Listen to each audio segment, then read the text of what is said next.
Hello and welcome to Talking Trades, the weekly podcast, unless we take a break, where we talk about comics so you don't have to. I'm Jeremy, I'm a DC fan. And I'm John, I'm a Marvel nut. And I'm Matt, and I like both. And we are back. We took a week off there because of Raisins. We did release the Umbrella Academy episode. That was pretty cool. The Umbrella Academy is out. John and Matt, you both have watched at least one episode. John, you're the big Umbrella Academy boy. How is the first half of this season? So far, it's great. That's good. It's great. Were we expecting anything different? I mean, I wasn't, but after Suicide Squad, I can never get my hopes that high again. That's fair. So I feel seriously betrayed by that movie. I know you do, buddy. I know you do. The main thing, they are in the 60s, and the JFK assassination is like very much a thing, but everything is new and different.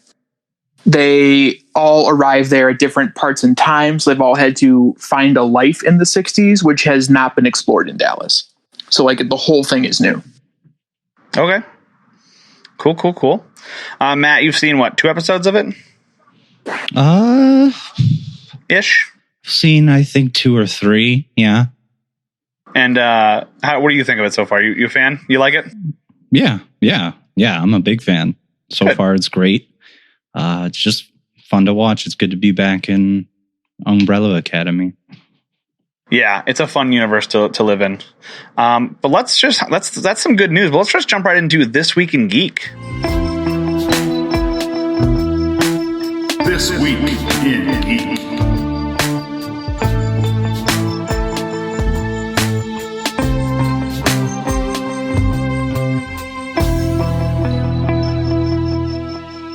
This Week in Geek, Matt, you have some stuff here in our chat about Keanu Reeves.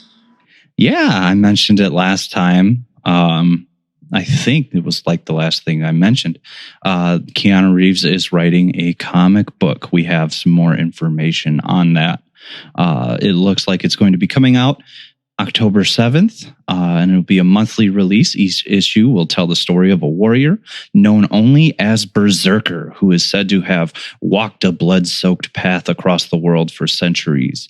In present day, the Berserker performs dangerous jobs for the U.S. government in exchange for the truth about his existence.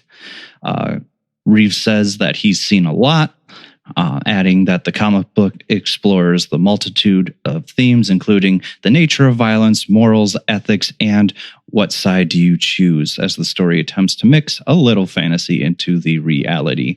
So basically, from what I understand, it is essentially just Keanu Reeves' take on Wolverine. Stop it, I'm already sold. Yeah. I mean, I'm very interested to see. I'm sure he seems like the kind of guy who he would go to other writers and be like, hey, here's what I'm thinking. Can you help me with this? And they'd be like, yeah, you're Keanu Reeves. Absolutely. So he probably got some good advice and stuff like that. And it'll be very interesting. And this is being put out by who? Boom Studios. Boom Very Studios. cool. Yeah. Boom Studios, people Starting who made October 7th. the WWE comics, but most notably on here, Bitterroot. Yeah. That's a good one. Also the Amory Wars. And the Amory Wars, yes. Sorry, I will John. never not beat that drum. That's okay. As you should, dang it. As you should. I mean, I'm looking forward to reading this, but I'm really looking forward to reading it while I'm drinking a Batman cocktail, because they are releasing, which is shocking that this never happened before, the official Gotham City cocktail book. I'm utterly shocked that they don't have an official book before this for cocktails, because it doesn't say the updated, it's the official one. Is anybody else surprised, or is it just me?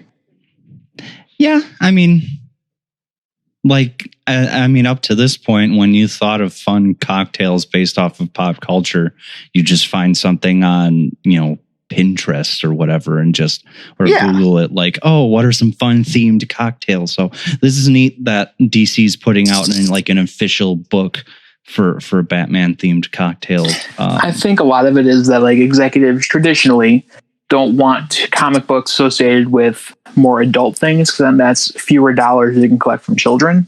Right.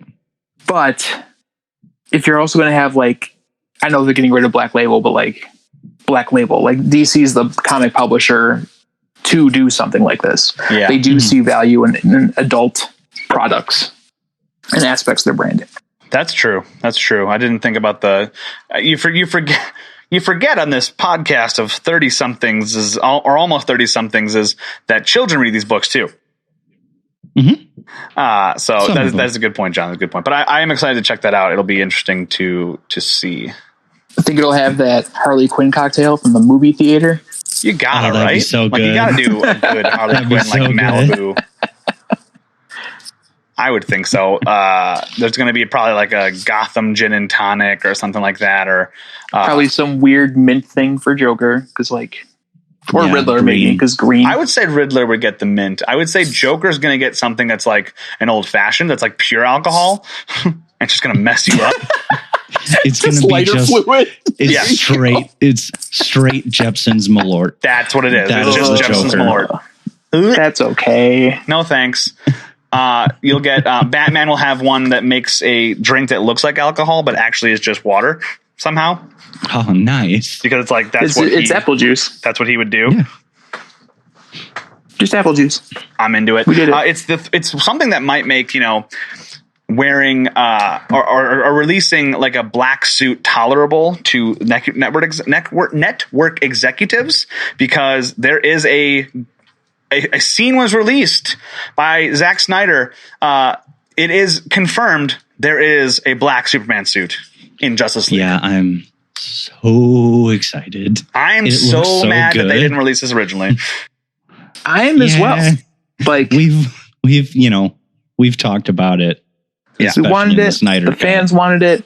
Also, like marketing, right? That's a whole swath of products. You're just not. They released Collecting them? toys. I'm so shocked that they released the toys and then didn't even mention this. It wasn't even on the DVD Yeah. and Blu-ray special features. Nope.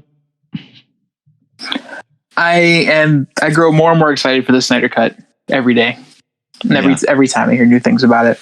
Yeah, it's going to be great. But not more excited than Suicide Squad. No, I can't. Never again. You can't let yourself dream. Even though I could have with Harley Quinn, Birds of Prey, I had no idea. Yeah, I'll just keep track of that.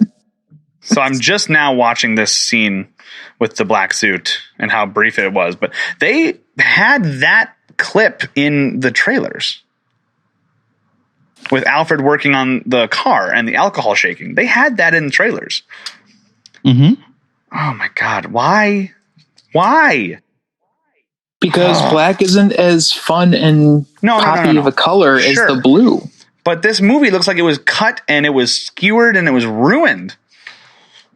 Just let me What? watch and critique the original take. Those are some harsh allegations there, Jeremy. They sure are harsh allegations. They sure are. Just as harsh as more people are talking about Joss Whedon as not necessarily a good guy. But we already talked about that last week. John, let's talk about the Avengers game and the first character they released as their DLC. Who is it? The first character post-launch will be Hawkeye. Now, if you're someone like me, who is a very casual comic book fan, I really don't read them. Who is Hawkeye? Hawkeye is Clint Barton. He is an archer with like all sorts of cool different arrows. Not quite like boxing glove arrows, but That's crazy. Have they ever made a character that would do that? That's dumb. But the art style, the choice in the art style, notably is like a purple shirt, which is the signature color, but it's got the target symbol, which is very similar to the Matt Fraction. Also, no. It is the Matt Fraction because he has the hearing aids. Oh, I missed that part.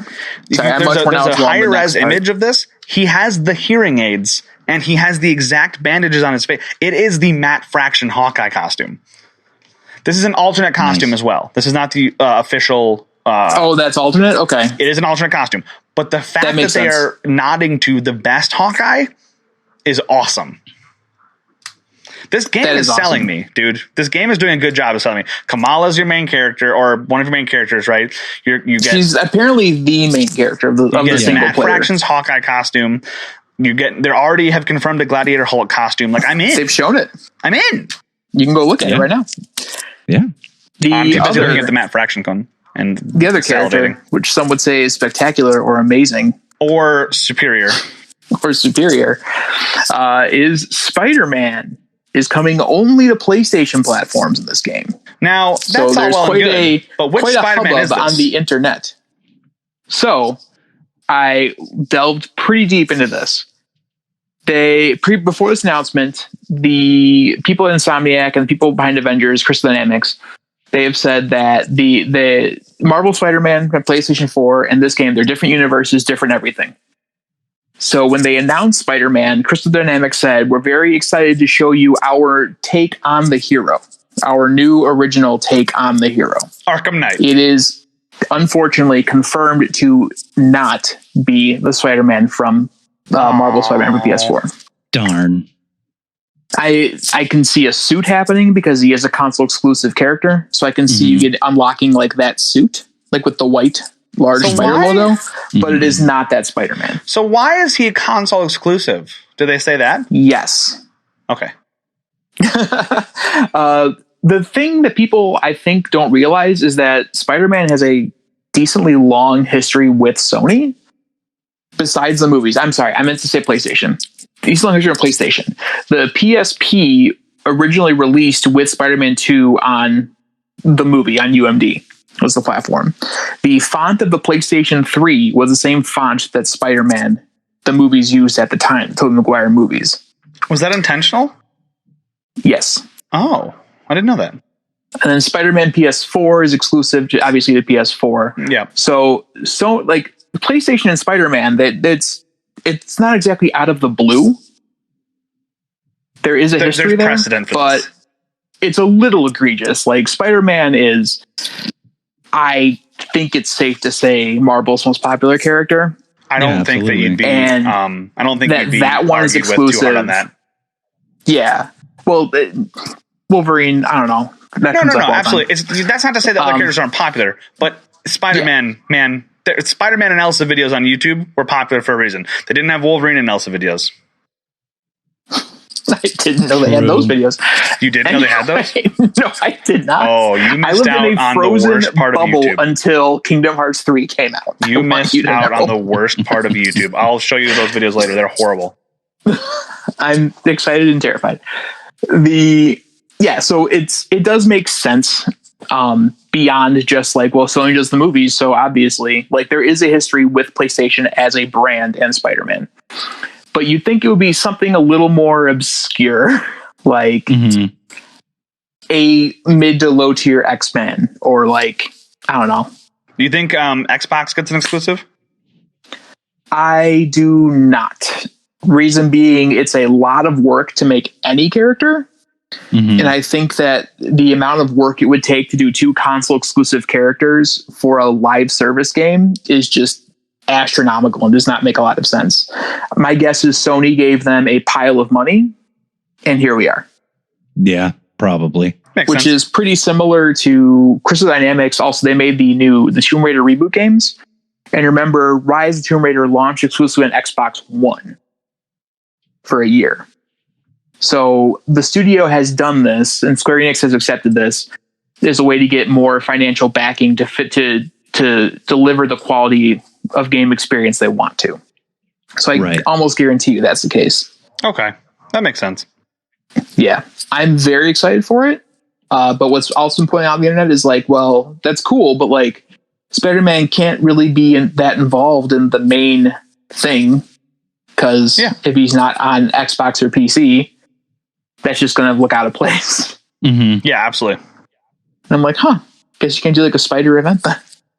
Well, maybe you could do it it could be a DLC, a storyline later DLC. But it's being launched with like an event in the game. And that event is only on PlayStation. Gotcha. And that's going to have missions, and that's how you get them. So it's interesting to see. I think I'm pretty sold on this game. Incidentally, if you pre-order it on PS4, we did not get paid money, but like Sony, listen. Yo, what's up? Oh, absolutely. Are you kidding me? Oh my God. I would shell out for anything. I have a long history of throwing money at Sony. Like I'm super down. the closed beta is PS4 only and launches on Friday, I didn't know that. and that's only if you pre-ordered it apparently. So I gotta do my own research on that one. Yep. But yeah, he will launch in 2021. He's next year. Okay. Speaking of games, EA games, challenge everything. The only redeemable thing they have, in my personal opinion, was the NHL games up to this point. But it looks like they may Now- acquire WB games. Yeah. So that means you're going to get a Batarang in your next game, and you're going to have to do microtransactions to buy more. I really hope that is not the case, but I don't have a lot of evidence to the contrary. Why do you say that? EA puts out a lot of good games, like Mass Effect.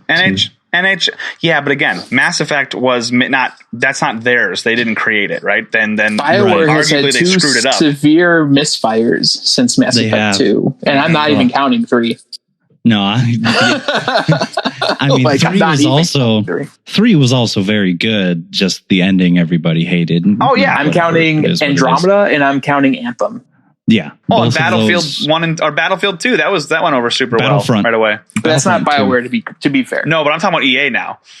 Yeah, Yeah. Star Wars Battlefront 2, that originally when it came out was just Dog. Poop show. trashed. Who? Like now it's like the people are re-reviewing it and it's getting these Yeah. great reviews. That's all well and Yeah, good. because they took out the egregious and horrible part of it.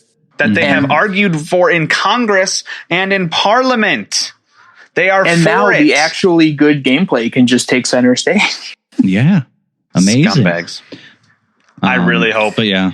The I hope that's four-time not the worst case. company of the year, by the way, EA. 4-time. Yeah. Well, like people are posting on there, like you'll see these games that are already going to be coming out, like the Harry Potter game, Batman. As far as we know, we'll find out. Never going to happen, but all right. Announce it, Daily Montreal, you cowards. Just do it. Those games will come out and they'll be, however good that they might be, and you'll see that. But then EA also has a habit of then closing down those smaller things. Yes. So that when you see more of those games, it becomes just kind of like, ugh. Like, Notably, why? Visceral Studios, creators of Dead Space, or developers of Dead Space. Yeah. EA has a long history of acquiring studios and then shutting them down when Yep. something just doesn't meet their estimates. They're They super released high, but also super low standards. Yep. they released Titanfall 2 and whatever the Battlefield game was that year, like genuinely a week apart. And was like, oh, Titanfall didn't sell well? Well, that sucks. Yeah. Like, it's just... They are the world's largest publisher, Mhm. but they don't Is that have confirmed? Yes. In terms of the number and caliber of games they put out, each year they're the world's largest publisher. Because you figure every year there's minimum 4+ sports games every Mhm. year. Mm-hmm. Okay, yeah, that makes sense. And those sports So, like- games have been going downhill too. Yeah. Like, Yeah. I still like NHL a lot, but that game was very buggy. And Yeah. the things that it did right were things that they have been doing right. Like, no innovation, no nothing. No. Not happy with No, this. they shut down they're bringing back the NCAA game, but like that was after a lot of their mistakes and like stupid stuff with like not paying not wanting to even look at paying the college kids. And this scares me because of the unreleased, not even confirmed that it exists, Batman game. I think Yeah. in terms of the stuff on the immediate horizon, that Batman game, this Harry Potter RPG that got leaked a while ago, I think those are way too far into development to where EA will have any major creative influence on those titles. Yeah, absolutely. but something like Injustice and Mortal Kombat, because NetherRealm is a part of WB Games. Oh no! We might see Yep. them insert themselves there. I didn't which even think of would that. Mhm. be bad time. Yeah. All right. Well, Injustice 3. Here's some of your characters, but if you want to buy the rest of them, you got to pay $4.99 per character. Because NetherRealm is like, bar none, the top Western fighting game developer. Period. Dang it. Like by 8 miles. Like it's insane. Absolutely. It's not even a competition in the West. Yeah, No, it's not. They have 2 of the best known names in fighting games right now in franchises with Injustice, and then of course Mortal Kombat, which is just an absolutely legendary Mortal Kombat. game. The other thing to say with there, Mortal Kombat can survive because they've made some horrible games and they'll be okay, Yeah. right? But yeah, it wouldn't shock me if you saw people boycott the next Mortal Kombat because it had a microtransaction system in it. oh yeah, absolutely. I would, And that be would one really of those suck. People. Yeah, I would. I would absolutely be one of Well, those especially people. because like Mortal Kombat's one of my your favorites. fighting game post-launch plan is like a fighter pass. Like how can you justify anything more Mhm. Yeah. than a fighter pass? Well, Injustice did have those like packs you could buy to get new costumes. right.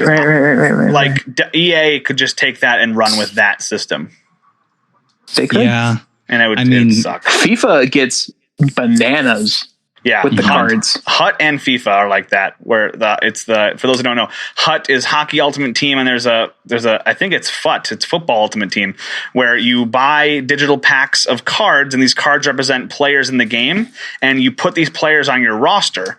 And the FIFA Ultimate Team stuff it draws like hundreds of millions of views on YouTube over Yeah. these packs. it's huge. There are people who play that over FIFA. Like Yeah. buy FIFA for that mode. Yeah, End of those list. communities are gigantic. Yeah, You'll people who just see have all, the like- cards, just betting. Like in all the fun special editions and stuff, all come with stuff for like Hockey Ultimate Team. It's Yeah, it used to be insane. like you got a poster or a second cover or a steelbook. No, now it's just Hut stuff, Hockey Ultimate Team stuff. Yeah, Yep. yeah. It's very Let's easy to move produce on. digital. We can't keep talking gloom and doom. We got to brighten up our day. In fact, let's brighten up our day with a little bit of yellow. Yeah, we got a new Teenage Mutant Ninja Turtle. It is a lady. I'm She wears hyped. yellow, and her name is Jenica, and she goes by Jenny, and I'm so into it. Now, what's important about this Interesting. is not that she exists, because it is important that she exists, but she had been out for a little bit now, but nobody knew exactly what color she was going to be, and nobody knew what weapon she was going to utilize. She was created Yeah. when they infused Leonardo's blood with her to save her life, the transfusion, but the transfusion turned her into a turtle, which is awesome, by the way. Yeah, Looks like it's Venus DeGenica. Venus was her original name?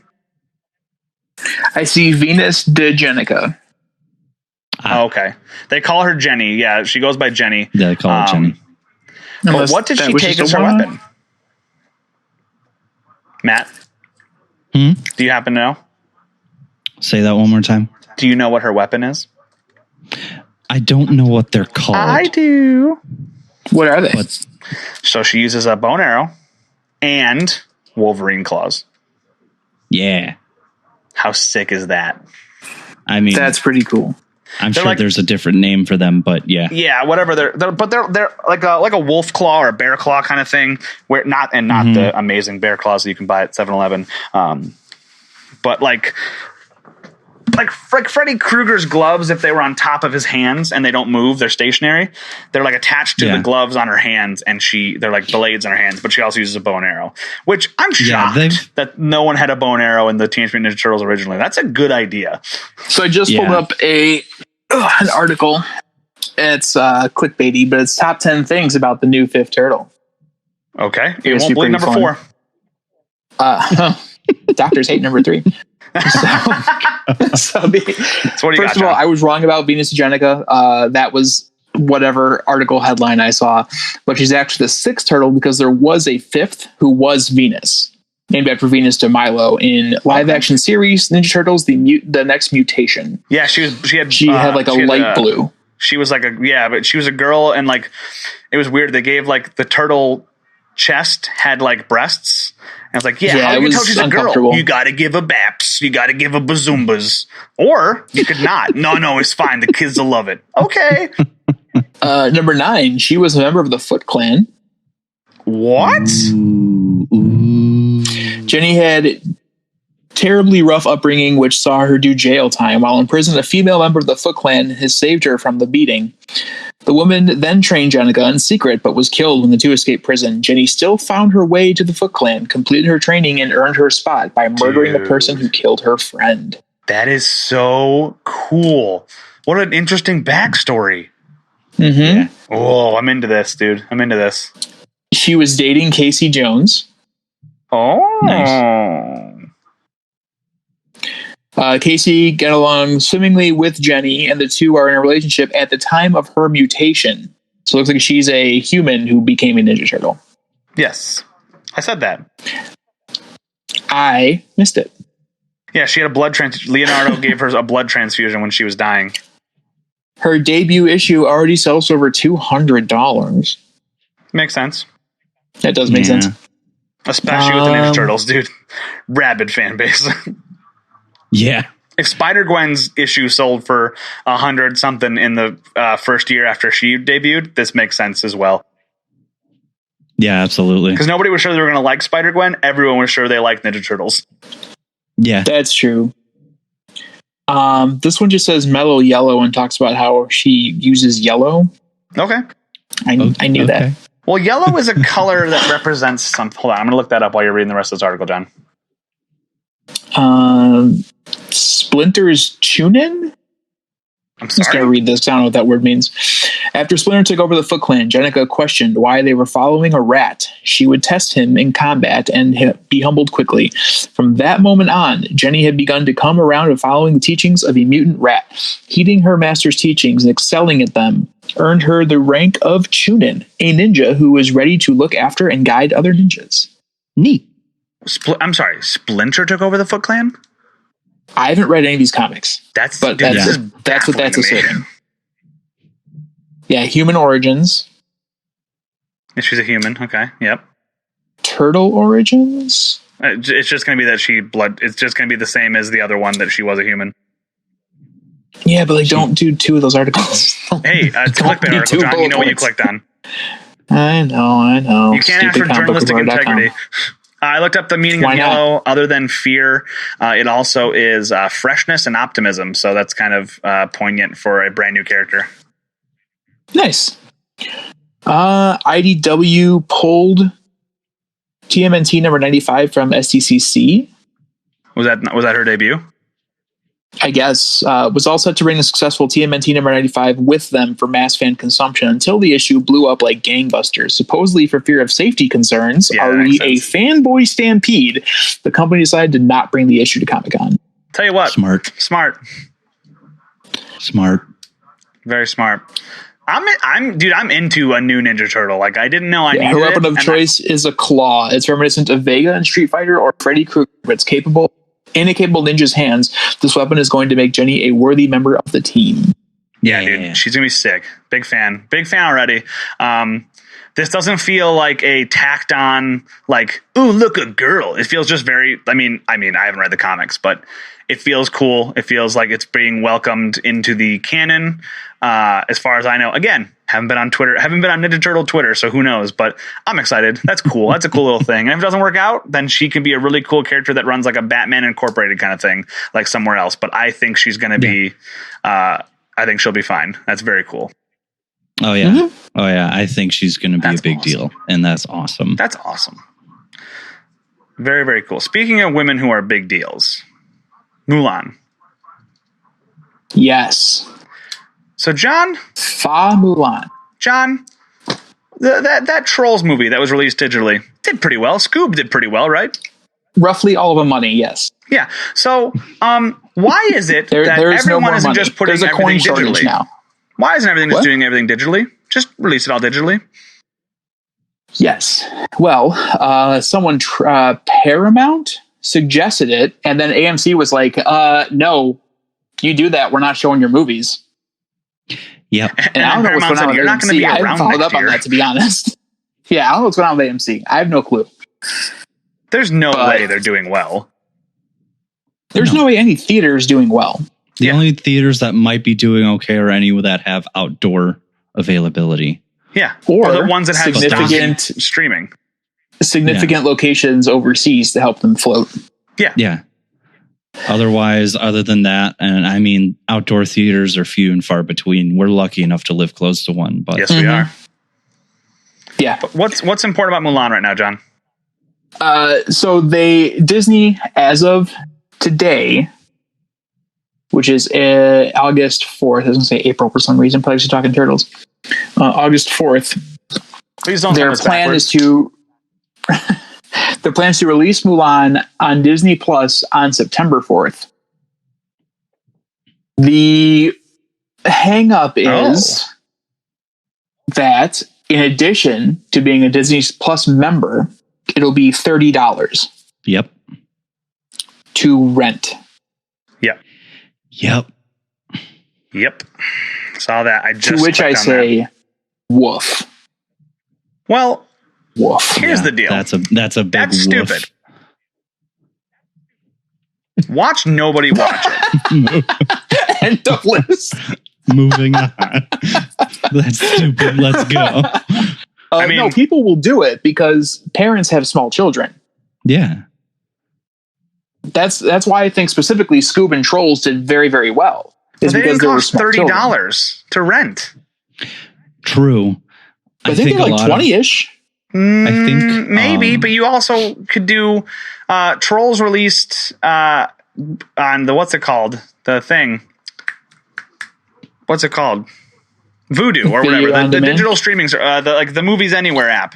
And it was like Yeah, it $10, was on, like like, 15 bucks. It's half the price of this. I'm not saying people wouldn't Yeah. buy Mulan, people would, or rent Mulan, but $30 to rent it? That seems a Yeah. little ridiculous. People are going to buy Don't it for forget, $25 to keep it That is to rewatching it. $30 on top of your subscription that you're the monthly already subscription. paying for. Yeah. And it's probably going to be a 24-hour rental. And then it'll go away. Probably. So you're Probably. telling me people are going to spend $30 to watch it, and then if their kid wants to watch it again, they got to spend another $30? They could also buy it when it comes out, but I'm thinking people are just going to wait to buy it. You guys heard of Defunctland channel on YouTube? Very good YouTube No. channel. I watched one episode that a while ago that was about Disney's begrudging move to home video. Wait, I'm sorry. Disney, the people who I've got to assume sell the most home videos ever, were begrudging to move to home video? Yes. So they thought that why would we just move to home video when we could just continuously release stuff in the theaters? Our stuff has never been on home video. We're just going to not do it. We'll just keep releasing it in the theaters. It'll keep doing well. So then when they did move it to home video, John, when was this? Like what? this was what- the 80s. So when they did start going to home video, they were, I don't know if it was retailer exclusive, but a few retailers had them and they were priced like 5 times as much as any other movie. Wow. So they're this just doing it move is again. not unprecedented. Just doing it again. Pretty much, yeah. Essentially. And like, I understand there's an argument for it because if it's like 4 people and it's $30, you're coming out ahead. Yeah, I think a lot Not of to people mention might your find cost that of as- popcorn is astronomically cheaper. Yeah, because that's Again, how theaters make I their am not money. saying that putting movies on streaming services or making you pay a premium to watch them isn't a good idea. Not saying that. But $30 seems like a dumb price point to put on during a global pandemic. Seems like a dumb price point. Yeah. I mean, we'll But see this how is it works Disney out. going where Disney screw you. Like they're a they're premium gonna be brand, fine. and this They're is gonna be just fine. another example of it. It's already a couple I'm- $billion they're not- loss as is. Speaking Oh of yeah, 100%. that mantra of where Disney screw you. Oh, okay. This is your This secret one- news. Yeah. All right, I just because- want to end on one bullet oh, point. that's a perfect transition. Sure. This is related. No one Better be important. will or should spend $30 to watch New Mutants. Oh my god. Now going from that. because that also gave me a nice transition, because you'll never guess which movie released a teaser today and is still set to come out on August 28th of this year. No. Yeah. You're full They of released it. a teaser. You are absolutely full of it.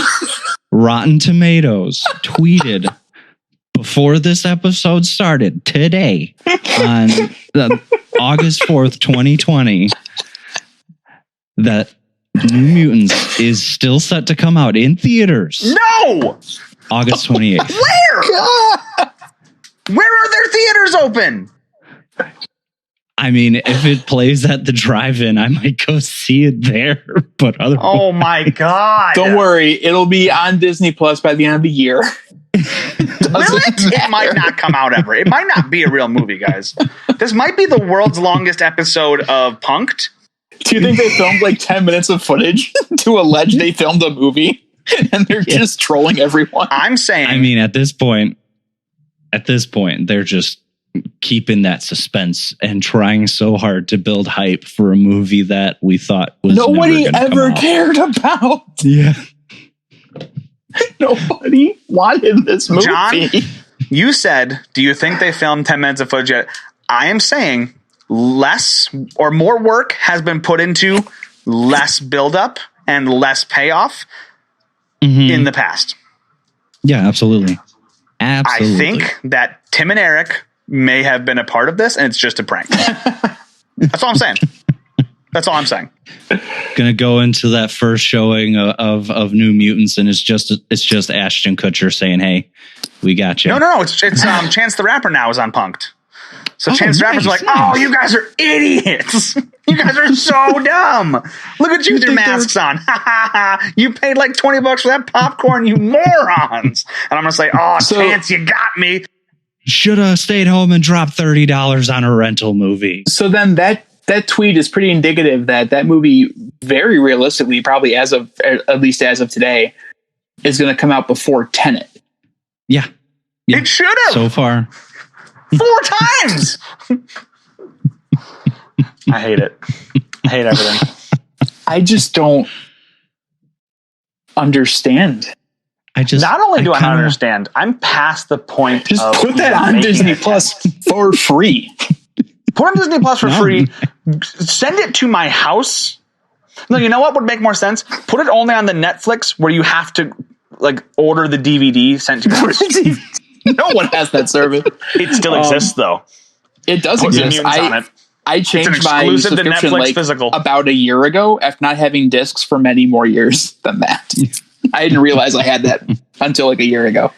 I can't believe this, Good dude. stuff. My question to you guys, would you why? spend $30 to watch or to rent Black Widow? No, I wouldn't. If it was like with a group of friends and we were all watching it together and splitting it, Like a I'd pay-per-view? be more. Yeah, like a pay-per-view. Kinda, I'd be much yeah. more inclined to do it. I agree with Matt. If it was just me, no, I'd be like, nope, I'll just wait till it comes out on Disney Plus or Redbox or whatever. Or I It'll can be on rent Disney it on Plus Google Video. for $30. Yeah, I'd wait until it's not $30. Yeah, anymore. I agree with Matt 100%. If like a group of people, even if it was just the 3 of us, we're like, hey, we're all going to spend $10 and we're going to watch Black Widow together. Sure, because And we're going to shower and wash our hands. It's going to be great. Yeah, But I would not personally rent Black Widow for $30 just for me. No, No, I wouldn't if either. I'm dropping $30, I expect to own the movie. I don't want to rent it. I want to own it. Because like even some of the movies, movies, even when they come out, aren't that, I mean, they're generally $10 cheaper, maybe, depending on the movie. So Yeah, I mean, I think like on Google Play and like iTunes, like if the video drops for $30, the Blu-ray copy, you can usually get it for like $19.99 on same day, or on rent it on YouTube, buy it on YouTube to have it in your digital library, something like that. And that makes perfect sense to me because then you're still, it's still capitalism. Still gotta make your money. I get that, but we've talked a lot in this opening about a lot. But I think we should. I think we should have our closing thoughts here and move on to the pull list. Anybody else have any more closing thoughts? I think if this movie if Mulan does reasonably well, we're going to be looking at maybe $20-$25 Black Widow. I think because it's Disney's Mulan, they're charging $30. I can see that. I can absolutely see that. Matt? And with my closing thoughts, I'll say this. August 28th, New Mutants coming to a theater that's probably closed near you. Let's just go right into the pull list. Here's your pull list. This week on the pull list, we are reading Miles Morales, straight out of Brooklyn. This book is it was released right around the Into the Spider-Verse movie.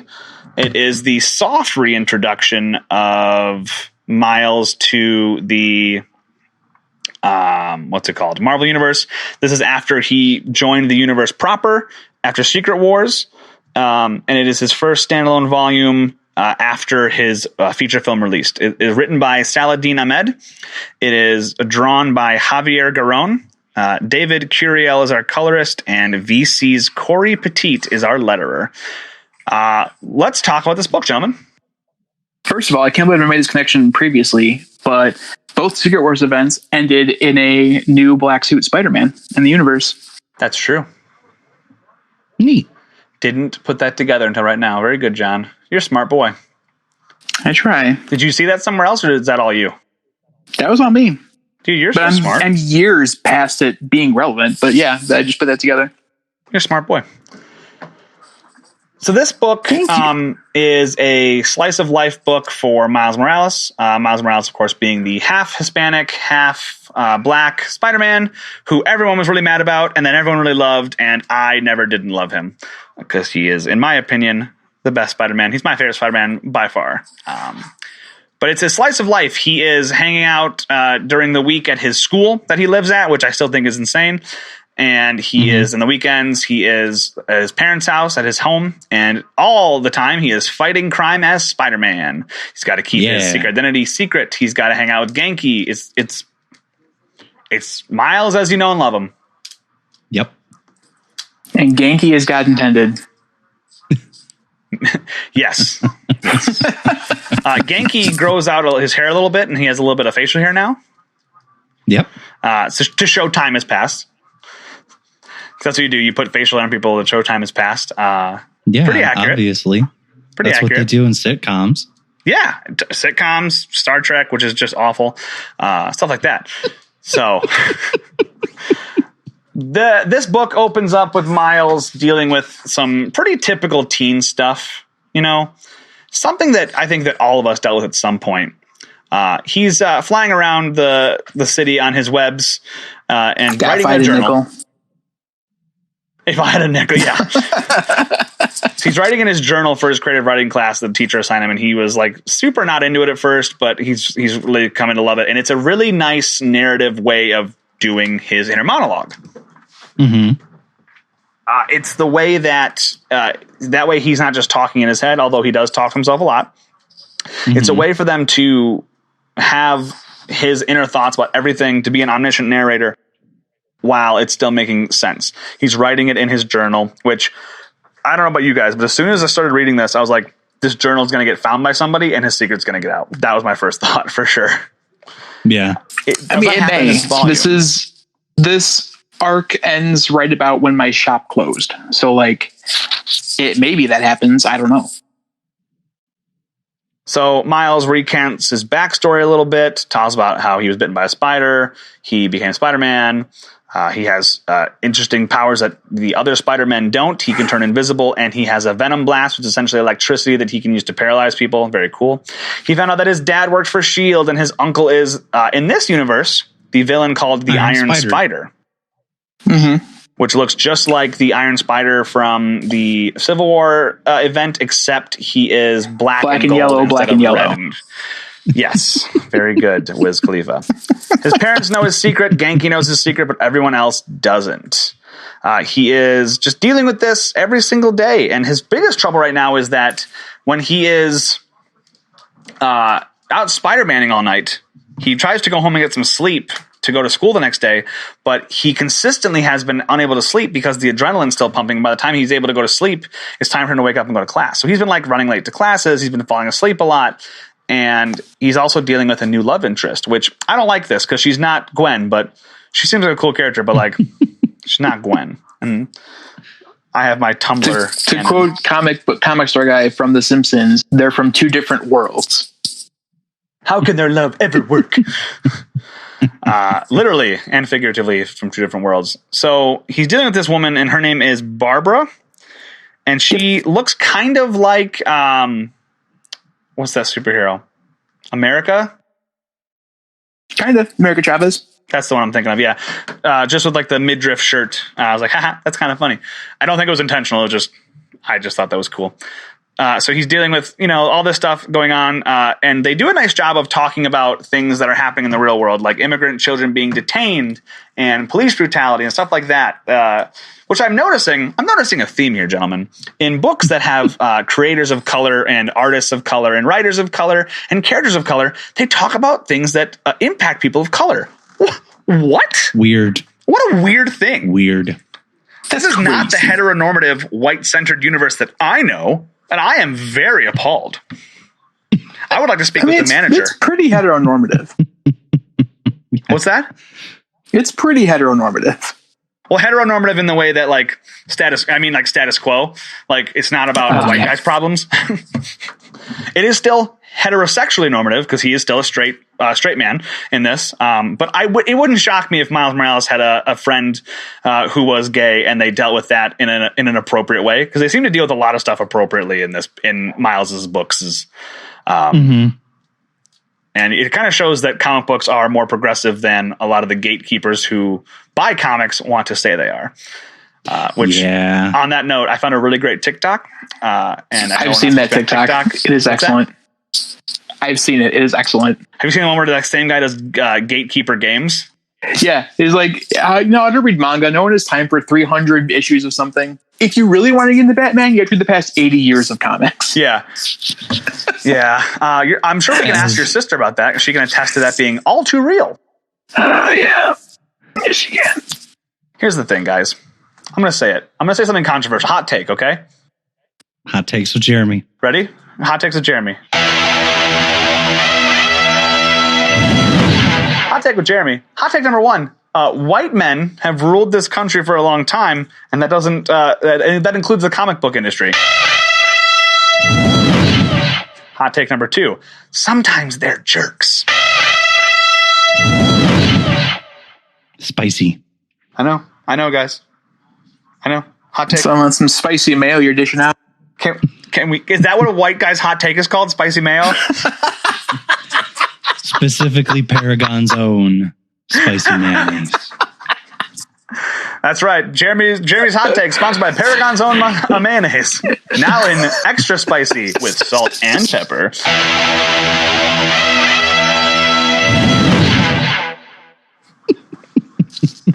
Oh my God. Anyway, if you don't get that reference, go back and listen to our Black Panther and the crew. If you don't get that reference, you're not a true fan.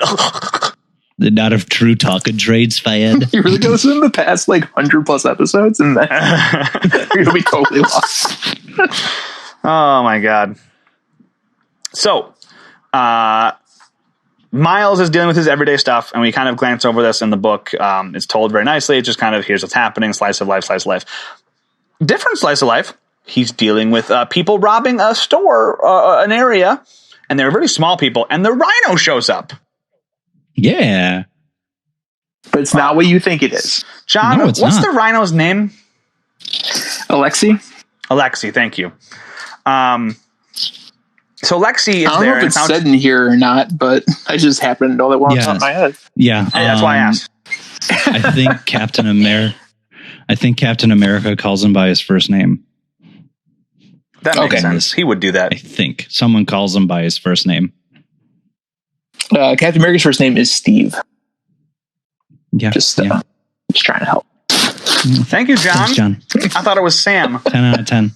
That's another. gold That's a star different for John. Captain America? Hashtag not my Captain America. I only listen to Sam Wilson. Just kidding. Anyway, I like them both. Sam Wilson's So, excellent. what you said, John, you said that's not what it looks like. What do you mean?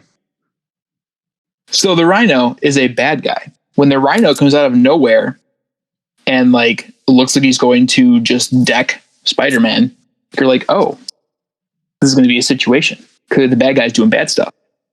Nay. The small people Jeremy alluded to are children who are orchestrating these heists. The children that were being In like abducted. full enclosed suits. Like you can't see any part of them. Mhm. Fully enclosed. So the suits are kind of like Iron Man-esque or like suits of armor-esque. Like they cover everything, the whole part of the entire body, the face, everything. Yes. Yes. And Rhino is there trying to look for his love's niece Yes. because she is missing. His late wife. His ex-wife. Ex-wife. She's not dead. They just separated. I thought she was dead. No. I thought she was dead, and then the child's mother is like a druggie. Yeah. No, I thought she left him. I'll look. Not super pertinent. He's looking for a child he cares for. Yes. He is looking for a child that he John, identifies as Matt is right. his niece. Nice. Good job, Matt. Full disclosure, I didn't read. I reskimmed it because I read this as it released. No worries. Yeah. All good. So yes, so that's what Rhino's doing. So they're both kind of on the same side here. Mm-hmm. Spider-Man's looking to stop the bad things, and Rhino's looking to save someone who's doing bad things against their will. I'm jumping ahead. Against their will. So they do get one of them and they remove the mask. Yeah. Actually, it looks like Gray Fox from Metal Gear with like the solid red and like the red circle in the middle. Removes it, and it is Eduardo, who is the brother of Barbara. Or cousin of Barbara. And we had met briefly during the Slice of Life piece when Miles met up with Barbara because like they're kind of dating. They're not sure exactly what they are. Did I want to put labels on it? Yeah, and so they met up to hang out, and they hung out with her cousin Eduardo, whose mom was deported, or dad was deported, and mom was trying to figure everything out, trying to get their citizenship done. But as people may or may not know, the citizenship in America is very difficult to do. It takes a lot of time, and it takes money. So she's figuring that out. So Lexi's like, hey, I'm looking for so-and-so, and Miles is like, oh, I'm looking for so-and-so. This is weird. It's a good thing we found them, but they also then took off because they paralyzed both of us, knocked us both unconscious, and they just disappeared. But they were in these like weird suits robbing this place. What's going on? And I was like, I don't know, but I wanted to help you, and let me help. And he's like, I don't know if I can trust you, which is understandable. But you kind of see that Alexi is a complicated guy. He's not just a supervillain. He's not just a criminal. He's also not just the big lug that he gets used as. Way not as one-dimensional as everyone would think. Exactly. So that's kind of cool. I like how they build him up here. So they agreed to meet up later on in the next night to like help look for what's going on. Back at school, Miles is having some trouble with Mr. Butthead. Toucher. I forget his name. The principal. Vice principal, yeah. Yeah. You He's mean a essentially Rooney from Ferris Bueller's Day Off? No, I mean exactly Rooney from Ferris Bueller's Day Off, as we'll soon discover. Also, a little bit of Donald Trump. Exactly Rooney. A little bit of Donald Trump, too. Yeah, I could see it. With the red, there's a couple scenes where they draw him from a profile, and he's got like the hair hangs over his head, and he's got the red power tie on, and he's got the big belly. So I think it's a combination of like the racist parts of Trump and the overbearing parts of Rooney. Yeah. Both blondes. Both blondes. Yep. So the school day progresses as the vice principal's like, hey, I'm watching you. And Miles like, I didn't do anything. Shut up. Genki notes that a lot of stuff's going on with him. He's like, yeah, this Rhino guy is weird. Is he a bad guy? He's like, I don't know. I'm dealing with a lot right now. This is when we find out that Eduardo is missing. He's completely gone.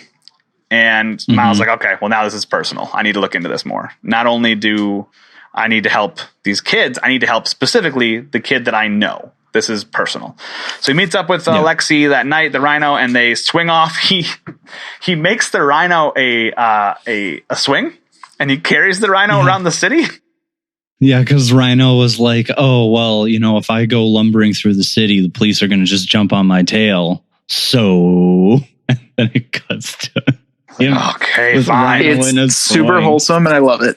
It's Great. really funny. Big fan. Miles and him get to track some movement down to a warehouse, and the warehouse is an old warehouse where a lot of old crime happened in New York. Like Rhino says, like, oh yeah, this is like a big deal. Like old school villains were here. You'd have to be in the know to know about this place. So Miles like, okay, let me go in and investigate. And he turns invisible and he finds out that the leader of this is Tombstone. Yeah. Now, those who may not know Tombstone is a villain who can feel no pain, no anything. He's pure white.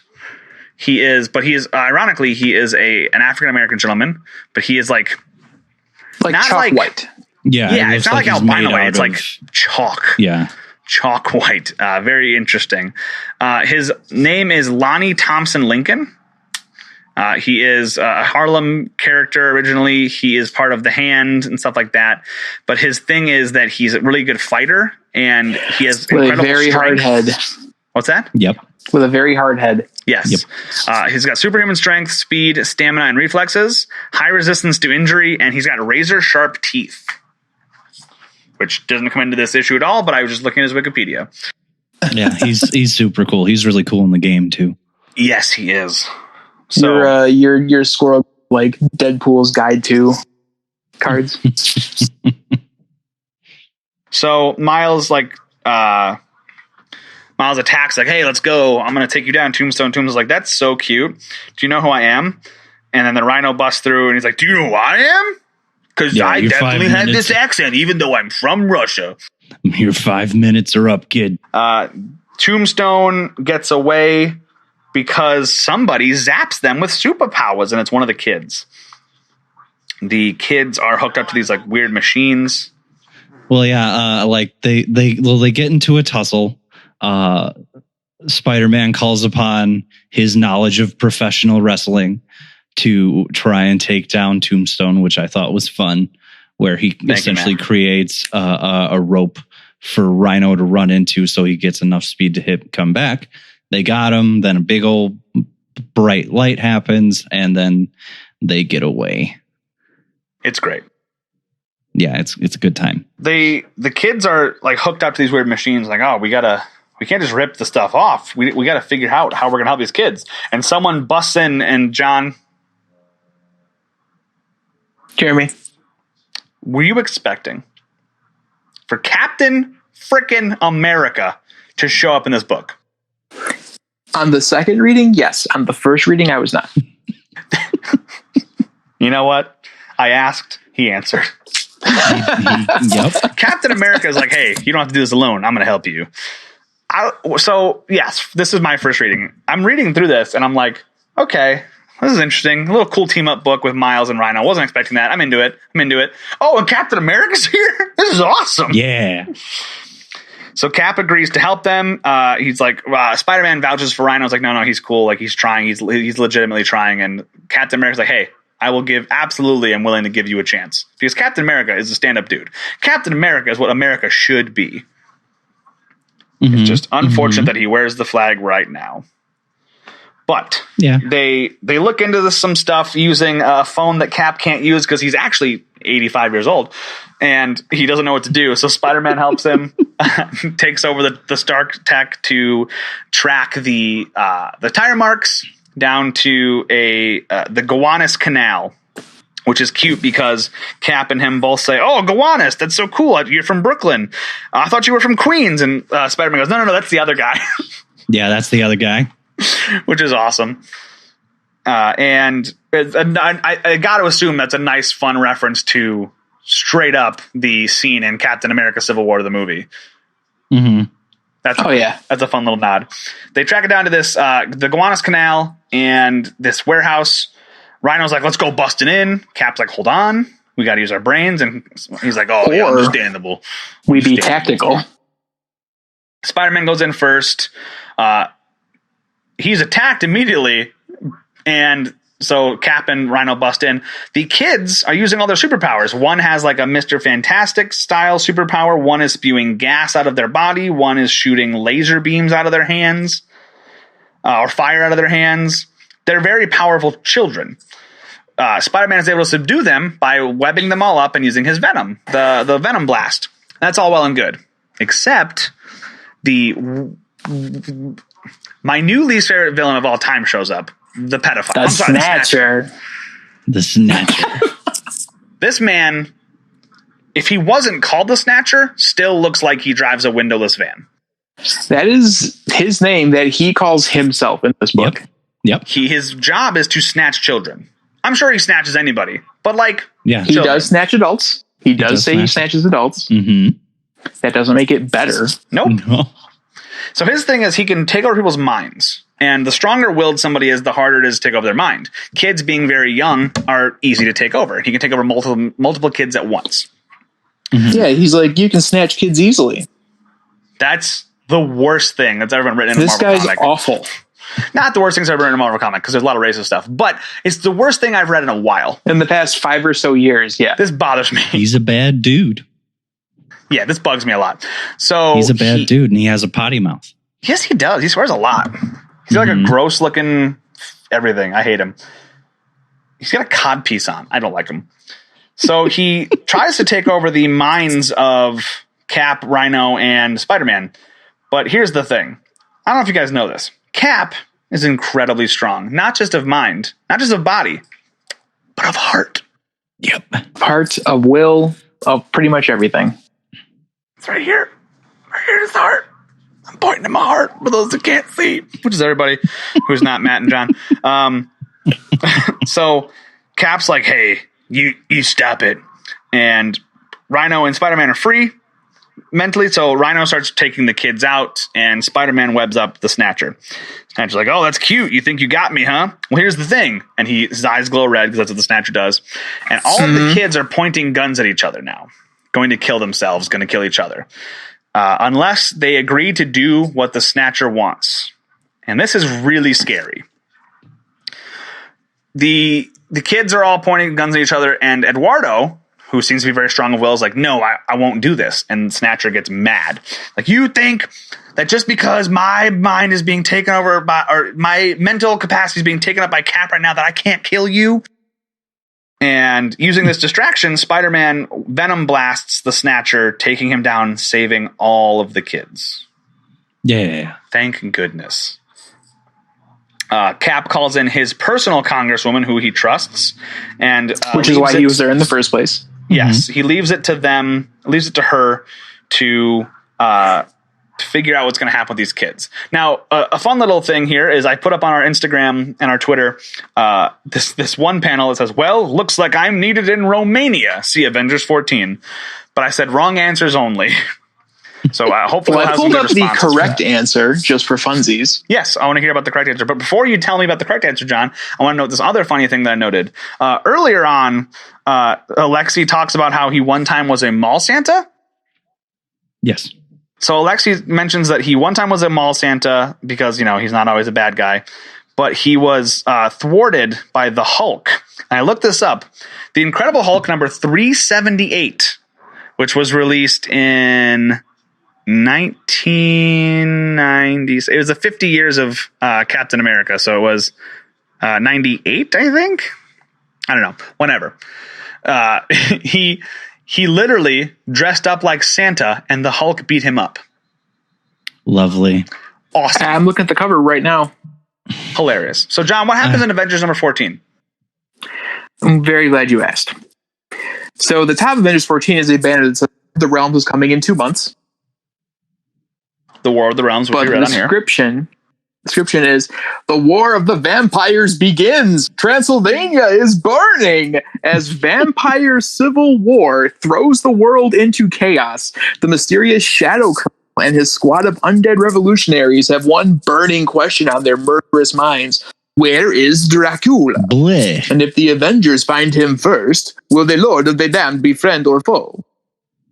Bleh. So I'm sorry. your answer as to what Cap is doing in Romania, vampire civil. So Good time. wrong answers only. You can't say Vampire Civil War on our Instagram. Can't. You can say actually anything else. Literally anything else other than Vampire Civil War. That's hilarious. Now, what's worse, Vampire Civil War or Civil War? Vampire Civil War is much better than Civil War 2. Thank you. I haven't read Vampire Civil War, but I can only assume. Before Cap left, before he left for Romania, I liked that he pulled Rhino aside and he was like, "Hey, I hope you keep working on this. This is saving people feels better, doesn't it?" And like Rhino was like, "Yeah, this is nice." It was very Captain America for him to just pull him aside and be like, "Hey, you're doing the right thing." Yep. Treats Rewarding him like a improvement. person. Yeah. Which I'm going to assume the Rhino has not been treated like a person very often. Probably No. Yeah, I mean, to be honest, the suit works against him. Mhm. That's true. Mhm. Just put that out there. So the heroes, including Rhino, which I will call him a hero because he absolutely was heroic in this issue, Yeah. go their Oh, yeah. separate ways. And Miles returns back to school the next morning, and he's very tired. And Barbara's like, "Hey, Eduardo's home." He's like, "Oh, that's so good." She's like, "Yeah, Spider-Man helped, but you wouldn't know anything about that, right?" And he's like, "No. What? That's crazy. Let's go see a scary movie." And they do. Spider who? A spider? What now? That What's sounds this crazy. Spider-Man? It sounds like a menace. Yeah. Funny that you say that because the next issue opens up with the vice principal Dutcher acting kind of like J. Jonah Jameson. But ironically, not to Spider-Man, to Miles specifically. Yep. He's trying to catch Miles being a menace, and he thinks that he is skipping school. He's a damn truant he is. Yeah.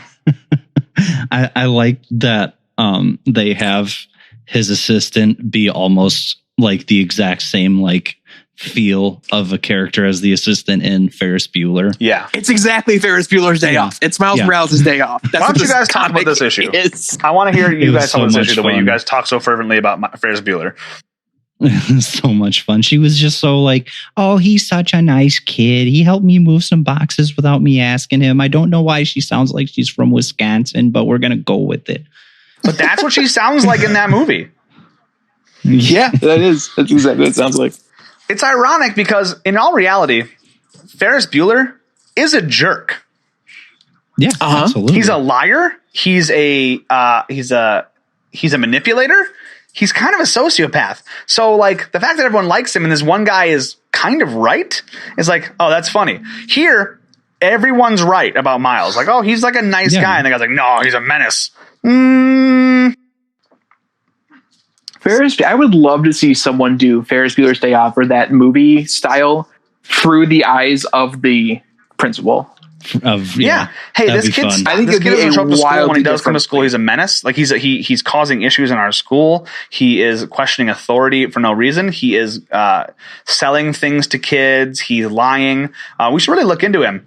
Yeah, I'll go to his house. Oh, he's not there? Oh, he's in the city of Chicago and he's messing around? I'm going to go try to talk to him. But I'm the bad guy, right? But anyways, so it all starts because Judge finds out that the Brooklyn Who is Judge? Museum. Judge is his other roommate in school who does not know he is Spider-Man. Correct. Good job, but Stanley. they Judge is are also doing- why he's in this creative writing class with journaling. Yes. But they opened a new exhibit at the Brooklyn Museum of essentially the history of hip hop, where it featured such things as like the original pages of like rhymes and writings from Biggie, which is really cool. So so Judge is into it and he's like, we'll just fake sick because Genki's sick. We'll just say that we caught what he had. And Genki's like, I just have an ear infection. That's not how ear infections work, man. You can't catch that. But he was able to eventually get Miles on board because Barbara also texted him like, hey, you in? Let's go. So they eventually begin their escape of school and go to the museum. And when they escape, it's fun because they're hiding out in the bushes. There's the guy there watching the gate, and Miles is like, "I'll be right back," and he goes behind another bush, goes invisible, ruins that guy's hot dog, which is just heartbreaking. And then opens the gate, and they're able to get there. And then from there, they get onto the train. Did you skip over the Frost Pharaoh? Not yet. No, not yet. Not yet. Okay, I am ahead then. They still haven't even gotten to the museum yet. But they go onto the subway, and they're having a good time. Miles and Barbara are cheesing, and it's all well and good and high schoolish. And there's a loud boom right before they kiss, and Spider-Man's like, "Oh man!" And there's a big old hubbub in the train car, and Miles is like, "Oh no, I'm being taken into the crowd. Guess I'll go help people." And he goes and he saves the day. The train was derailed. And they're like, we can just hoof it from here. And they're like, "You wouldn't believe it. Apparently Spider-Man showed up and no one saw him." And Barbara's like, "Huh, weird. Isn't that weird, Miles?" Like she's clearly on to him. But they get to the museum, and it's really cool. They're looking at all that stuff. Miles and Barbara have a fun moment. Nice lovey-dovey moment between them. And once again, they're going in for a kiss. And boom, another thing happens. And then this is where we find the clearly the star of the Miles Morales. What's the Rogues lowest Gallery. tier? F? Is F the lowest tier? This guy's a solid G, H plus. You got to be able to go lower than F, right? I said G or H plus. Like maybe he's- Q minus. He doesn't even get a letter. He's just I love that he tier. says, "Hey, buddy, a lot of pharaohs weren't blonde." Yeah. It was what was his name? Frozen the Pharaoh? Frost Pharaoh. The Frost Pharaoh. He is here seeking the Stone of the Gods. Ridiculous. That's all we got. He's in like two pages. He's on 2 pages. Yeah. And that's all we ever see of the Frost Pharaoh. He does get Which is the arguably comic too treatment much. of like his name big in like a new font. Yeah. Like that reveal. Like he gets that full treatment, but like he's just awful. Arguably, the 2 pages we see of him are 2 pages too many. Yeah. Spider-Man makes quick work of him, which like isn't too hard. The guy's kind of a dweeb. And he's able to take care of that. So the way it happened, the way the crime happened was the lights went out. So when Miles went up to meet with them, he was like, "Oh, I lost you guys when the lights went out." And Barbara's like, "Sure you did. Sure you did, buddy." Yeah. She's not stupid. No, she's not. But they do all that fun stuff, and eventually they start working their way back. And this was essentially all pulled from Ferris, where they are racing against the other person to get back home. Real quick, I want to throw this in there. The difference between Dutcher and Jameson is that Jameson, like Spider-Man, he's a menace, he's off XYZ. Dutcher really likes and admires Spider-Man Yeah, that panel and is wishes hilarious. the students could like live up. Spider-Man, now there's a man with a sense of responsibility, bravery, tradition. I wish only our students would learn some of those lessons. Yeah, that first panel with the stars in the back, It's so good. looking all heroic, and then the next one is just him in darkness. Oh, It's great. this comic's great, you guys. It's a fun read, yeah. And then the way they're getting home, I heard the music in my head, Yeah, just scanning same. through this page. Absolutely same. And they get It's maybe back. because we're from Chicago, and this is taught in elementary schools. You see, Yeah, Ferris Bueller. of course. That's it's what we grow up on is bears, hot dogs without ketchup, Ferris Bueller. Ferris Bueller's Day Off. 100%. That's just how you do it. But they get back. The vice principal goes to the room, and of course, they're all selling it, looking like they are sick as can be. Including Miles being kind of sweaty. Yeah. Wonder why. Oh, Probably no relation. But then Miles goes home for the weekend. He's like, "Oh, I'm going to spend the weekend with," and then he sneezes. He's like, "Oh no, I'm actually which I sick." think is funny. Yeah, you're actually sick, buddy. I knew I couldn't do everything. Shucks. But yeah, that was just kind of like the middle, like filler. That was the fun anime before beach you go- episode. Exactly, before you go back into like the Tombstone stuff. It was good. It was a nice little palate cleanse. Yeah, it was very fun. Mm-hmm. It was a good time. So Now we have the Guns of Tombstone. The Yes. Guns of Summer. I mean, Tombstone. Does not really get resolved. Nope. no, it does not. Not in this one. So in this issue, Miles is continuing to be Spider-Man. It's getting a little colder in Brooklyn. It's that time of the year. We meet his Flash Thompson.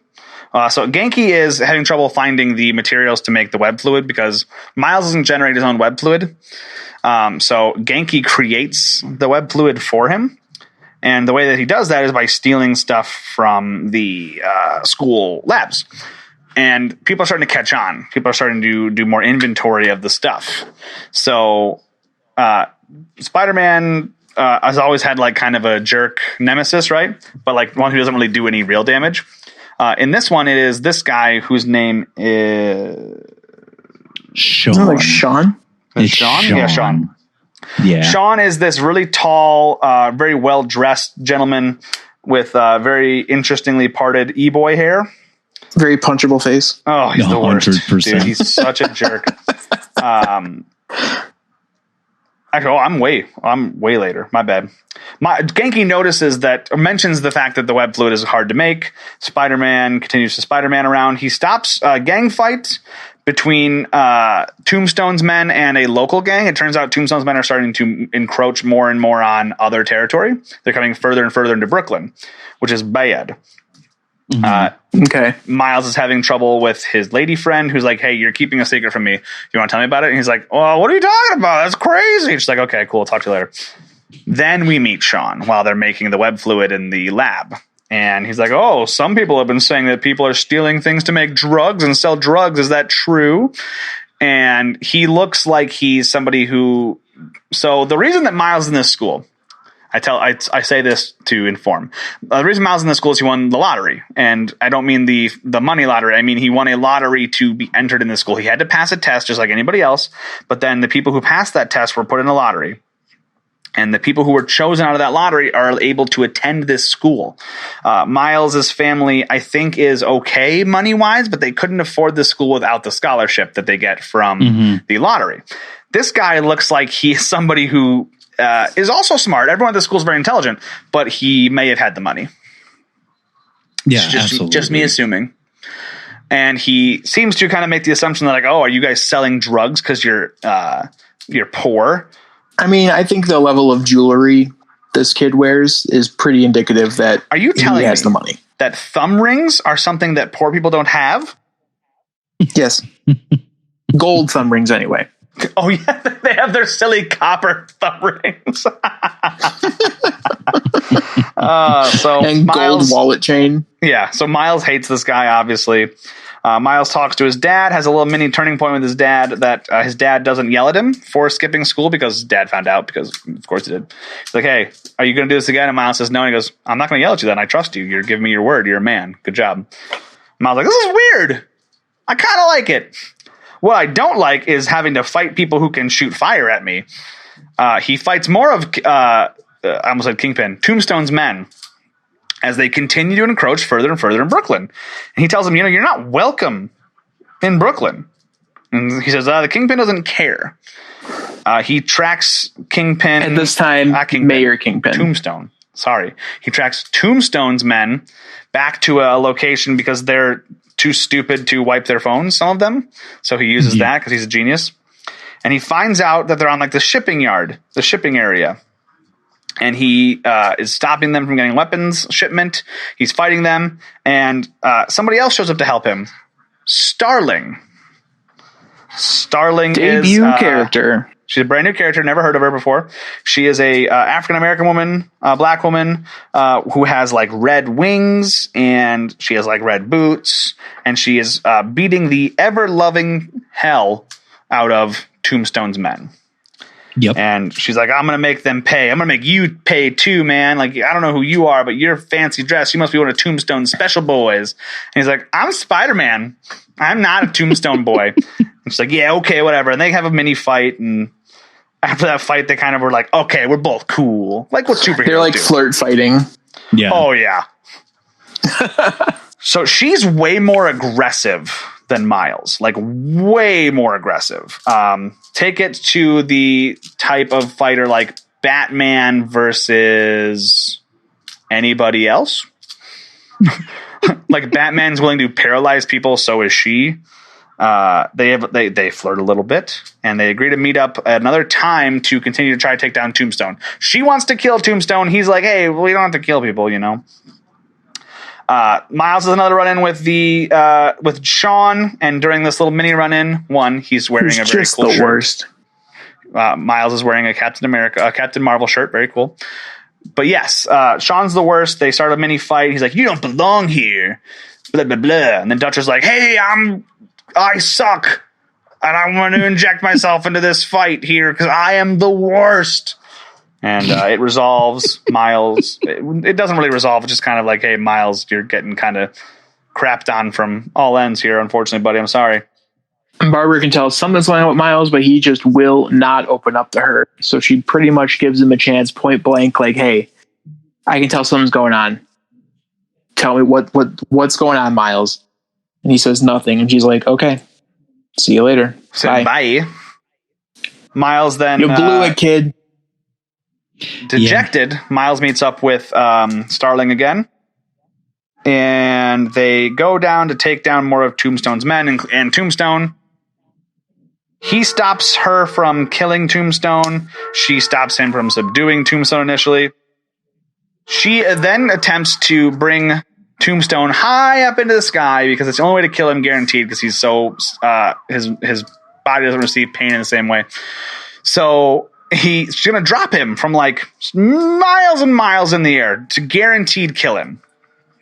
Well, Miles attaches himself to Tombstone's like, you won't kill me. I'm innocent. I know you're better than that. And she's like, damn you. They turn Tombstone over to the police, and this is where we found out about her backstory. She is a Tombs. Yes. Now, what is which I think is also a comment on the MCU. Because in Homecoming, the surprise reveal that Vulture was, what was her name? Michelle. Was Michelle. Oh, yeah. That's right. Father. And because it was Michael Keaton, white actor, Michelle, black character. So, similar situation here, where Adrian Toomes, white character, is this black girl's grandfather. So I think it's a similar plot twist review. Makes sense. So she's from Detroit. Their family had hard times. Adrian Toomes taught her how to fly, how to be a vulture. She's like, I'm going to be a good guy, though. Or a vigilante. Anti-hero kind of thing. She opens up a lot about herself. Miles does not return the favor. This does not sit well with her, and she flies off. Yeah, and he's like, maybe if I had your, like, we have a phone number. And she's like, guy, I don't have your name. But he's like, I'm he thinks about it, and he's like, I'm Spider-Man. And she's like, uh-huh. Well, bye. Yeah. Which is your classic Spider-Man struggle of like, you got to keep your secret identity to protect those you, not at this stage love, but like care about, don't want to see harm come to. Yeah. Yep. So at the cost of your own loneliness, and it's sad. So Miles then pulls out a file that he found when they were raiding Tombstone's place. And it's very vague here, but he's like, oh, this file has something to do. It made me question a whole lot of things that I know. gotta go talk to somebody. And then the issue and the trade ends with him going up to his Uncle Aaron's house and says, hey, Uncle Aaron, we need to talk. And Aaron says, And my my man. 3 least favorite words in all of comics, to be continued. Mm-hmm. Yep. And it is unfortunate, but that's what it is when you read one volume. And we didn't know. Oh, well. That is where the volume ends, where the trade ends. And let's get everyone's thoughts. I think this was a nice way of introducing Miles again. It gave you the backstory if you hadn't heard it, but it also treated him just like any other character. It's like, hey, this is what it is. And I liked that. It just felt like we were pulling a random snippet out of his life anybody could have seen. And I liked that a lot. Yeah. It was, I really liked it. It had its moments where it was really fun, and then of course it has moments where things were a little bit serious. And I really liked that the covers were all done in the style similar to Into the Spider-Verse. I thought that was really neat. Yeah. It makes sense because it was coming out around the same time. Yeah. But yeah. And Marvel's I was a very, fan. very big on synergy. Yeah. John, what do you think? I liked it. It was fun. It was different. I think at some point we could continue this, or honestly, the arc with Aaron Davis, Iron Spider, the new Sinister Six. That's pretty cool too. If you want to do that, I'm down. Maybe after episode 100. yeah. At some point after, we still got to make good on that Superior Spider-Man. Yeah, we still got to do. Oh, we do, full don't we? auto. That's funny. We do. I'll read A lot it of again. stuff in the world has happened. Yes, read we it again. This is sure fun. have that. So, yikes. Oh, well.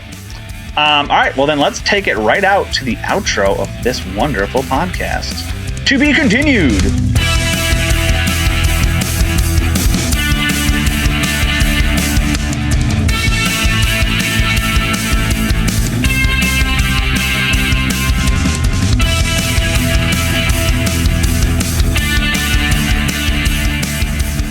And that is the podcast this week, gentlemen. The pandemic continues, the civil rights movement continues, and so does Talkin' Trades. Gentlemen, I think this was a fun week. How do you guys feel?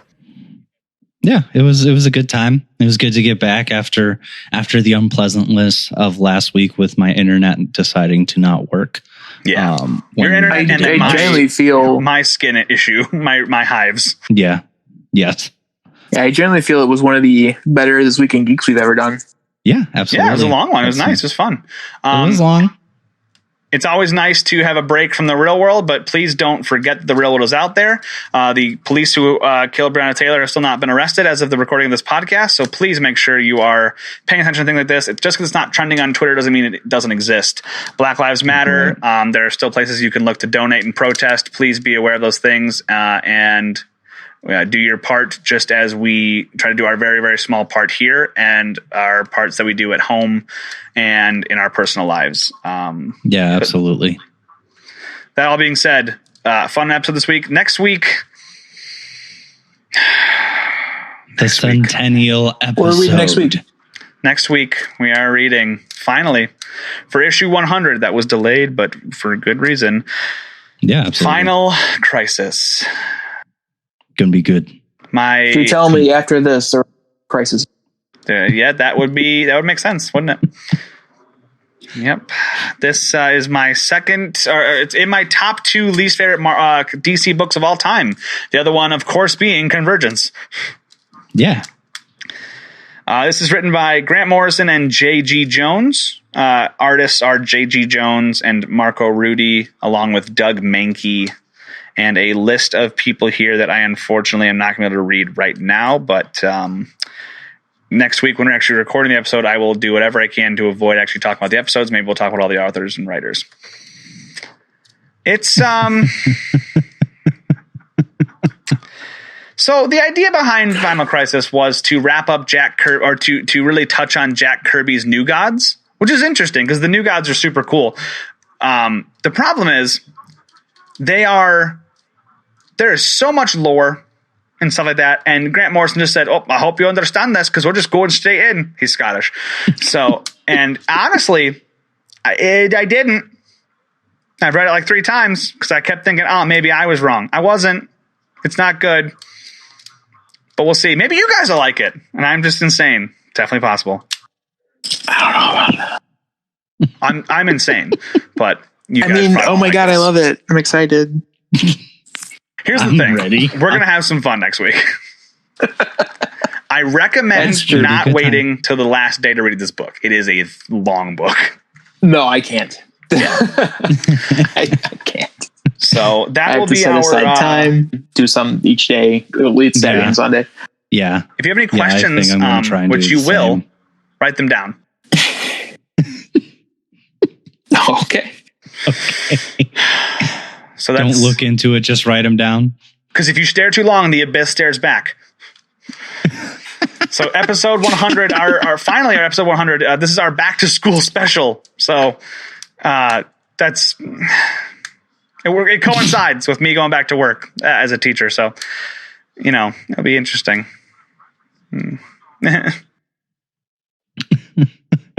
Yeah. Yeah, Good stuff. it'll be an interesting school year for sure. Yeah. What's on the curriculum this year, Mr. The Mr. usual Jeremy? stuff: reading, writing, math. We're gonna focus a lot this year's math on like not just test prep, but like teaching them like practical math. That'll be fun. A lot of online Sure, stuff. What about like the core stuff? You know what I'm talking about? Yeah, the reading, writing, and arithmetic. What are you talking about? No. I'm talking about like Like your core studies. What are you guys talking? Yeah. Okay, so when you say core studies, what do you mean? like hating the Packers. Hating the Packers, the football team? Yeah. Yeah, hating the Packers, your dynastic studies, your Bulls, your Hawks, that sort of thing. Yeah. You know, Okay. like the classes on which team you taking, Cubs or Sox, North or South. You can't pick both. Okay. Fake names for Sears Tower. How the only acceptable kind of pizza is if it's very large in a dish that would be deep, otherwise known as deep dish. Yes. Sunday morning clowns. You bozo. Oh, you mean the Chicago curriculum? Of course, we're teaching. Yeah, that's what we're otherwise known talking as about. civics class. That's of course it's in the curriculum, and that's the podcast this week.